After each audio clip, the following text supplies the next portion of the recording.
2절입니다. 요한복음 9장 6절부터 12절 말씀 저와 여러분이 한 절씩 교독하겠습니다. 예수님께서는 이 말씀을 하신 후 땅에 침을 뱉어 그것으로 진흙을 만드셨습니다. 그리고 그 진흙을 앞을 보지 못하는 사람의 눈에 발랐습니다.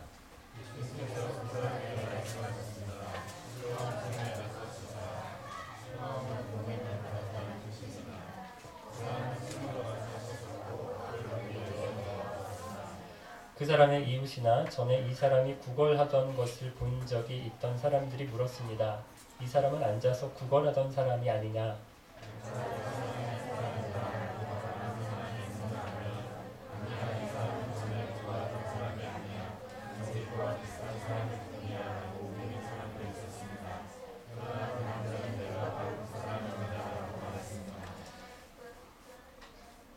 그래서 사람들이 그 사람에게 물었습니다. 도대체 당신은 어떻게 눈을 뜨게 되었소?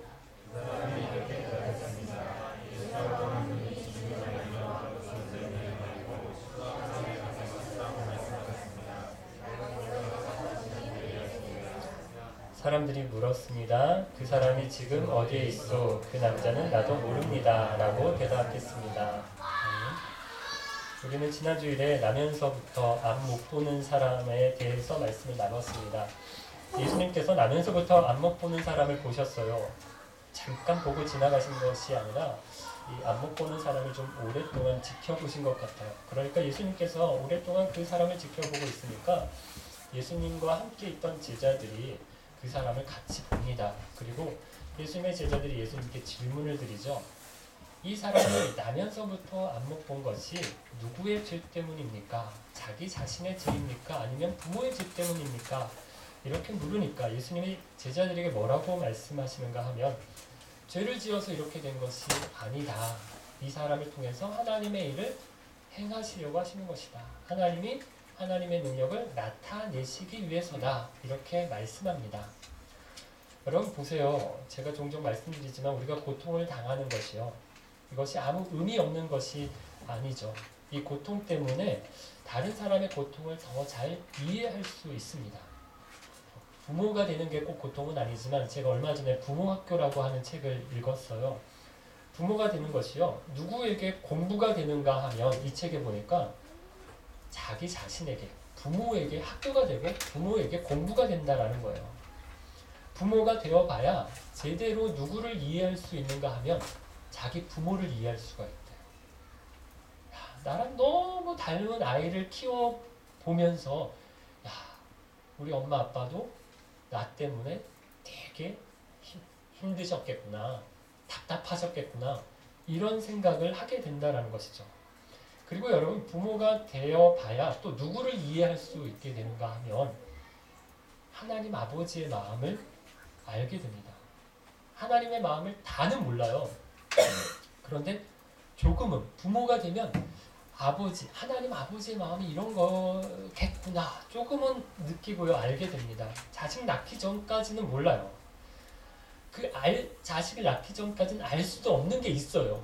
그래서 제가 꼭 자녀를 낳아야 된다. 우리 윤 목사님께도 이렇게 몇 번을 말씀드리는 게 결혼하면 몰라요. 근데 결혼해서 아이를 낳아봐야 하나를 낳으면 모르는데 또 둘은 낳아봐야 그래야 조금씩 아버지의 마음이 이런 것이겠구나 이런 게 이해가 됩니다. 하나님을 향한 영적인 이해의 깊이가 더해지는 것이죠. 그리고 여러분 또 누구의 마음을 알게 될까요? 다른 부모들의 마음도 알 수 있게 되죠. 자식 낳아 키우는 부모들이 무슨 생각하며 사는지 어떤 고민이 있는지 부모들만 압니다. 그것도 같은 또래 아이들을 둔 부모들은요 서로 감정이입이 잘 돼요. 맞아 같이 이야기가 잘 통합니다. 그래서 교회에서도요 밥 먹고 나서 같이 모여서 얘기하시는 거 보면 비슷한 또래 엄마들끼리 같이 모여서 잘 얘기하시는 것들을 보잖아요. 얼마 전에 오셨던 김은양 목사님도 보면요 가정 세미나 이런 거 하시고요 대화법 이런 거 강의를 하시는데요 부부간의 대화가 안 되고 잘 다투는 부부들을 이 목사님이 이해를 잘 하시더라고요. 뭘까요? 이분이 이게 안 되셨던 거예요. 알고 보니까 부부간에 싸우고 말도 안 해야 하는데 얼마까지 그 얘기를 안 하고 지내는 기간이 있었는지 얘기를 하시는데 2달인가 동안 한 집에 살면서 싸워가지고 부부가 서로 말을 안 하고 2달간이나 지냈대요. 서로 너무 안 맞아가지고 싸워가지고 이혼 도장까지 찍었대요. 그리고 내가 찍었으니까 네가 이제 찍어서 내면 된다. 이렇게까지 갔다라는 거예요. 그러니까 이런 부부들을 이해를 잘 하시는 거예요. 저는 잘 몰라요.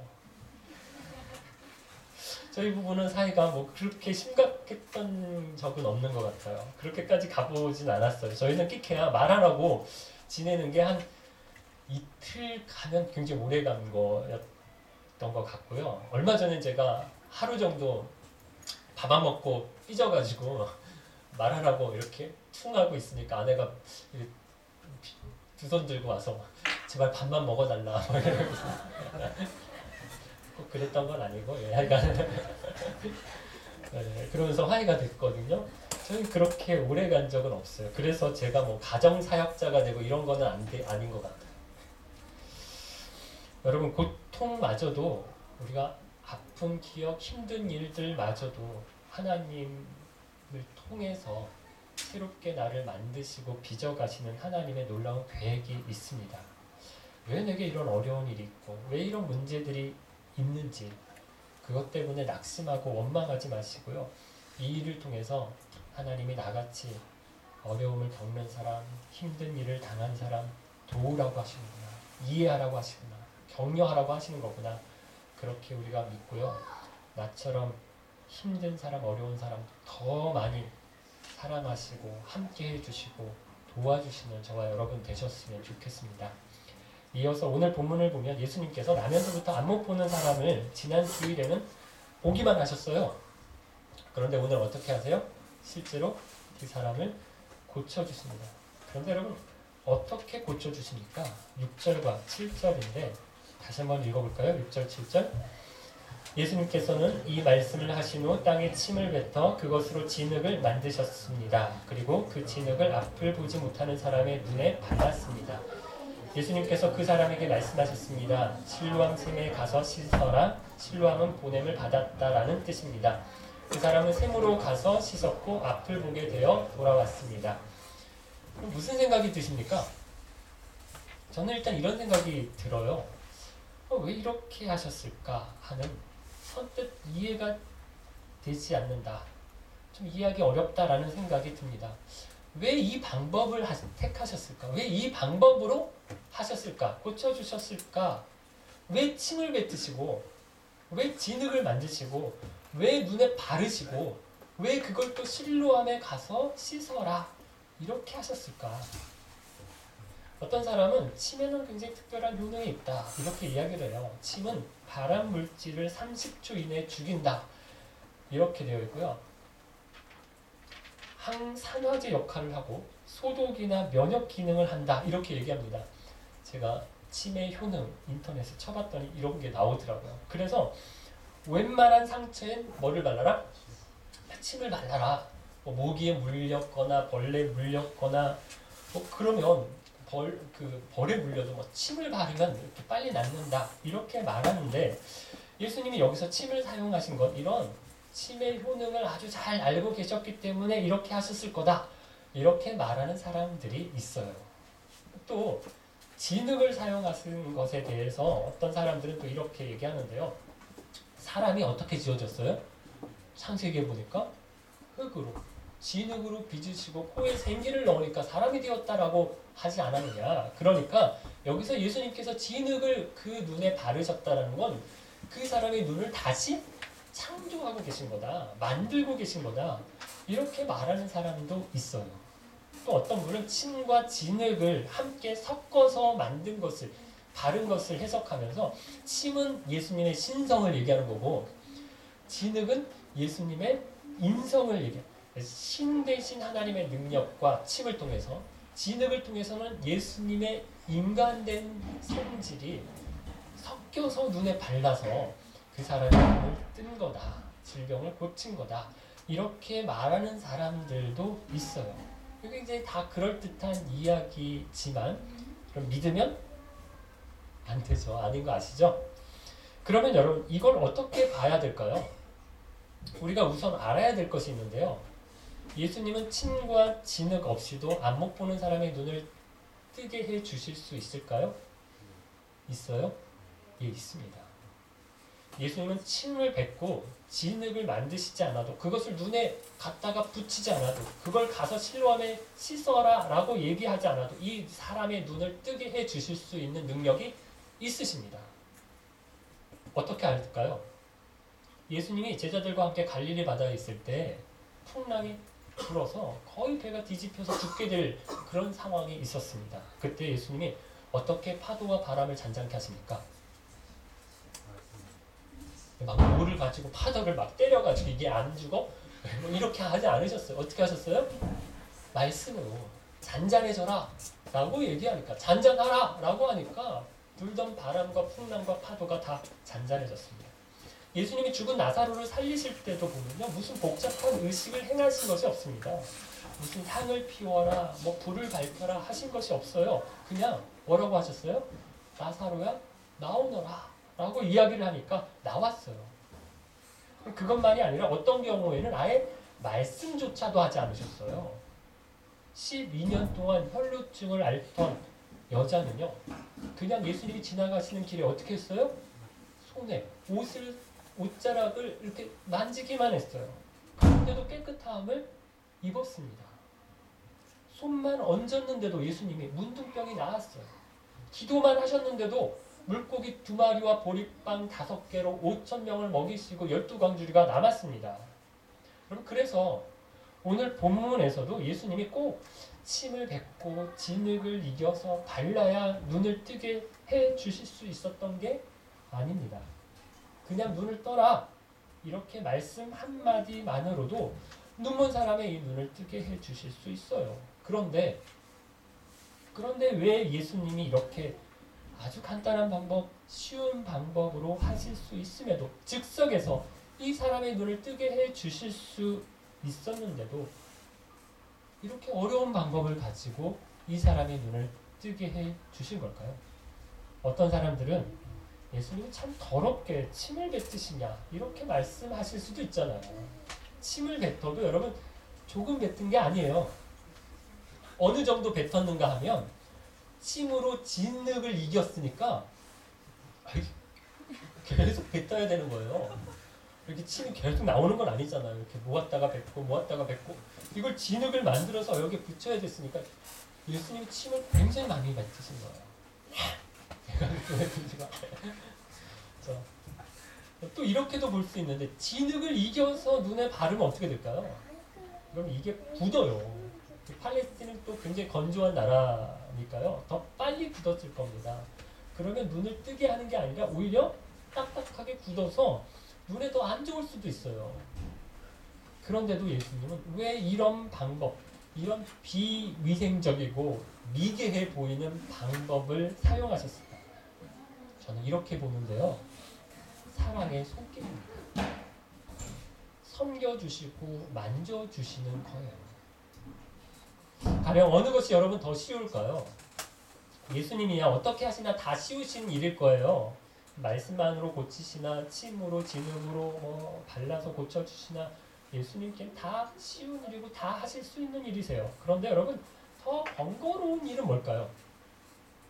침을 뱉어서 진흙으로 발라주시는 것이 훨씬 더 번거로우셨죠. 그럼에도 왜 이 번거로운 쪽을 택하셨을까요?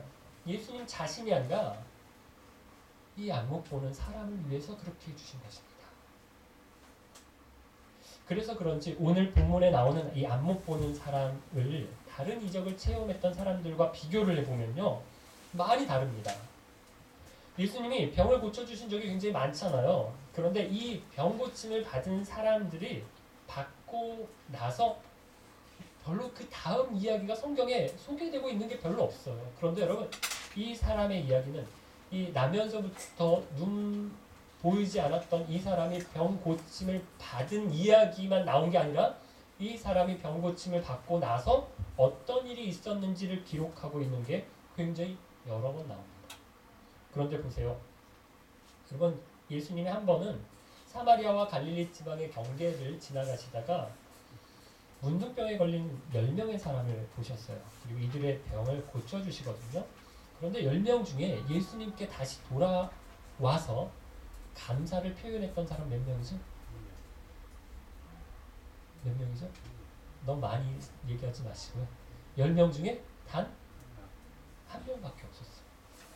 그래서 예수님이 이 사람에게 얘기하십니다. 나머지 9명은 어디 있느냐? 물으세요. 여러분, 이 사람들에 비하면 오늘 본문에 안목 보는 사람은 눈을 뜨고 굉장히 달라졌습니다. 8절에 보니까 눈을 뜨고 나서 이 사람들이 이 사람을 알아봤어요. 이웃 사람들이나 아니면 구걸하던 것을 본 적이 있었던 사람들이 이 사람이 성전의 앞에서 앉아서 구걸하던 사람 아니냐 이렇게 물었어요. 어떤 사람은 그러니까 맞다, 바로 그 사람이다 이렇게 얘기하는 사람이 있었는가 하면 어떤 사람들은 아니다, 그냥 비슷하게 생긴 것 뿐이다 이렇게 말하는 사람들도 있었습니다. 이렇게 의견이 엇갈렸어요. 그때 이 사람이 이 사람들 앞에, 그렇게 수군거리는 사람들 앞에 나타나서 뭐라고 얘기하는가 하면 내가 바로 그 사람이다 라고 얘기를 합니다. 아주 떳떳하게 자신을 밝혀요.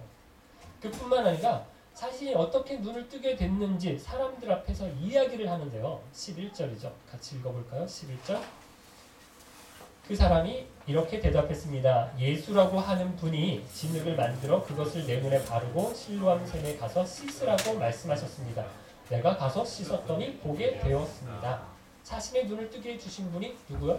예수님이라는 사실을 분명하게 간증을 하고 있습니다.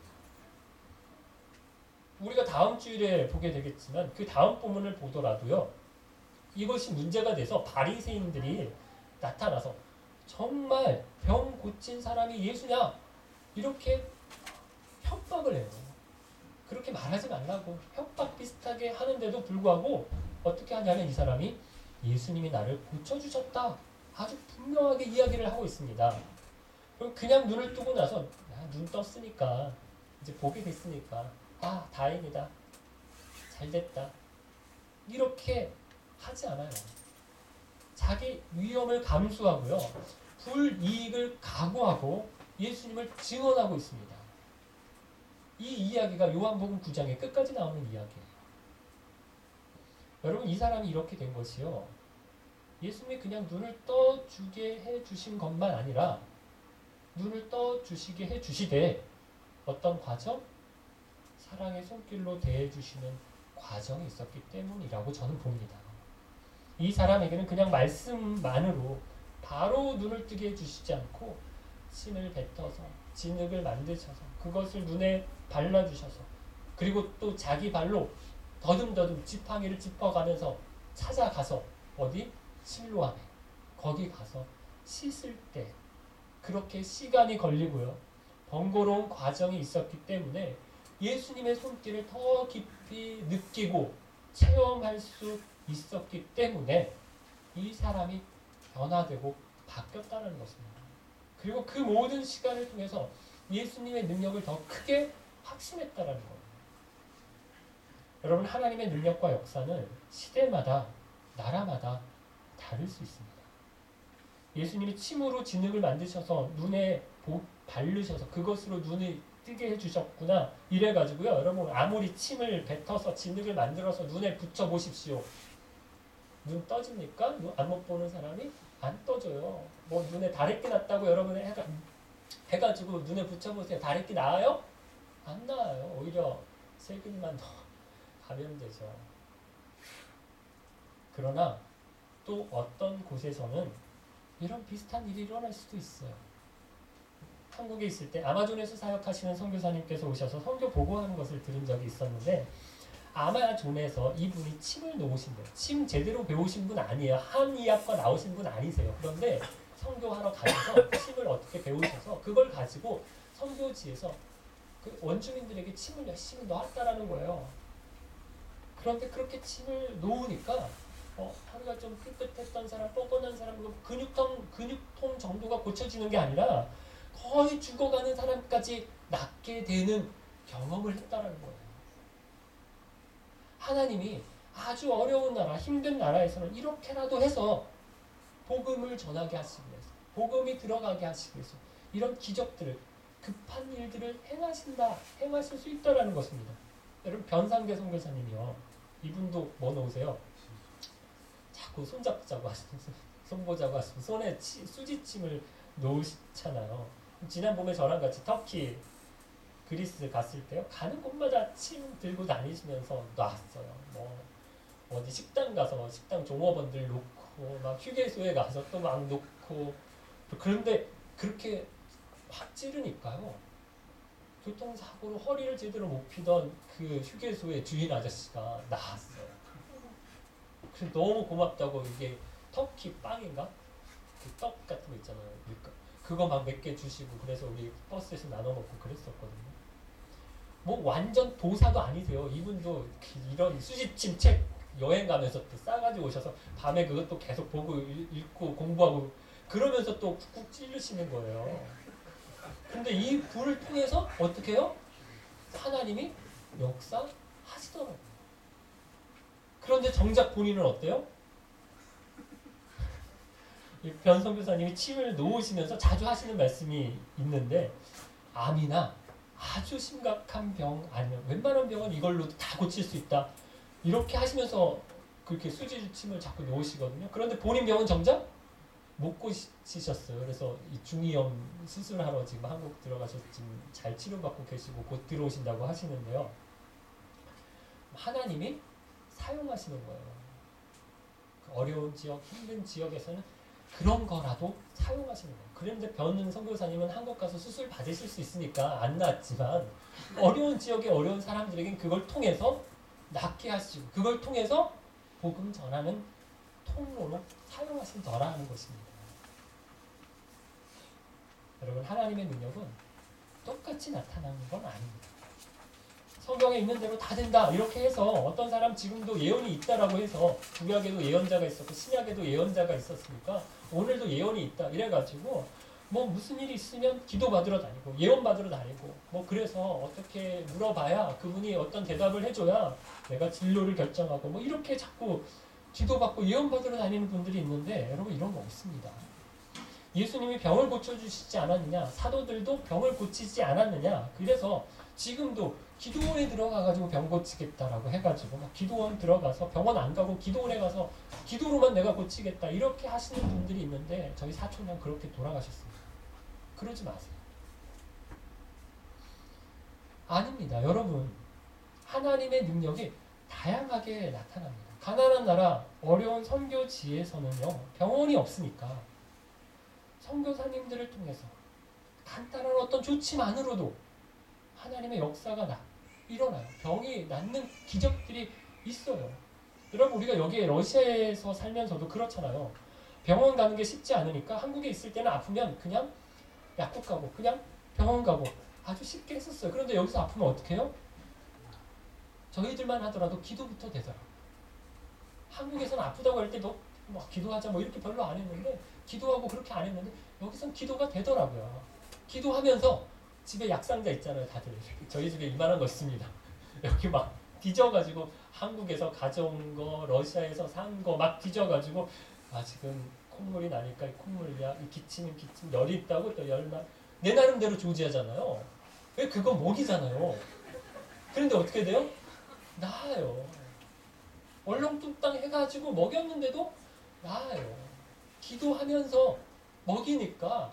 병원은 갈 수도 없고 병원 가면 너무 비싸고 막 안 되니까 뭐 하나님이 이렇게 나아야 됩니다. 기도하고 했더니 낫더라고요.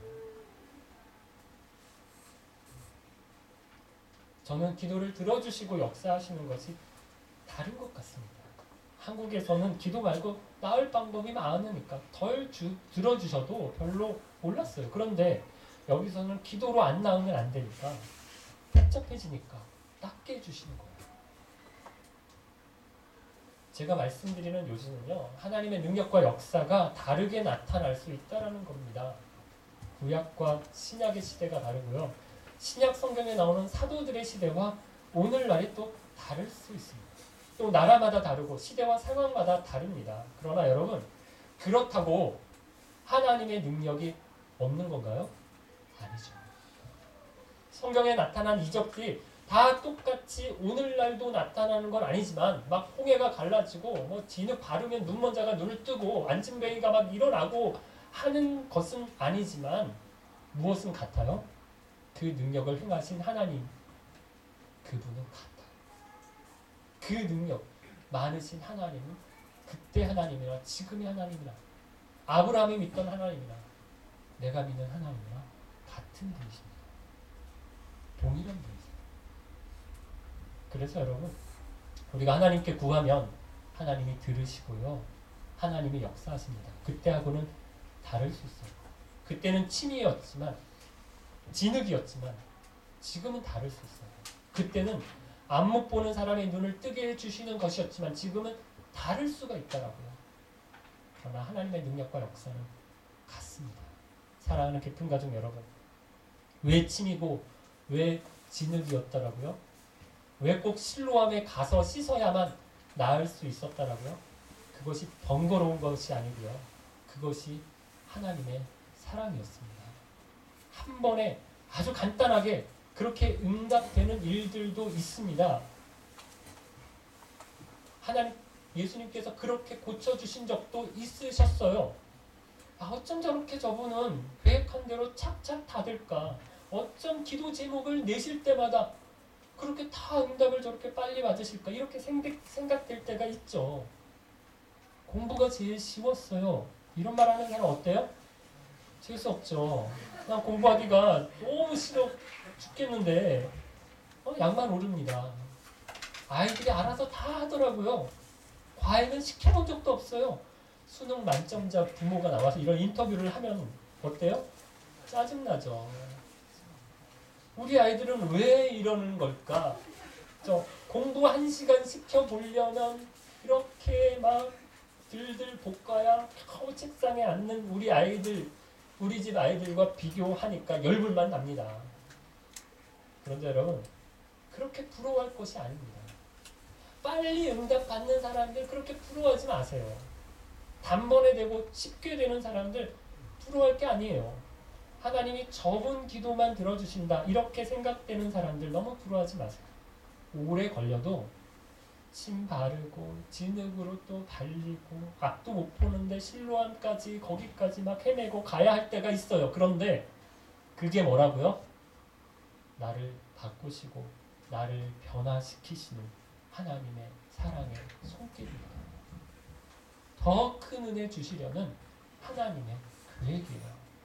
내 육신의 눈만 뜨게 해주시는 것이 아니라 내 영혼의 눈까지 떠주게 해주시기 위해서, 뜨게 해주시기 위해서, 내 영혼의 믿음까지 자라게 해주시기 위해서, 더 커지게 해주시기 위해서, 주님 의지하고 주님 순종하는 법을 가르쳐 주시기 위해서 주님이 요구하시는 인내의 시간이고요. 주님의 명령입니다.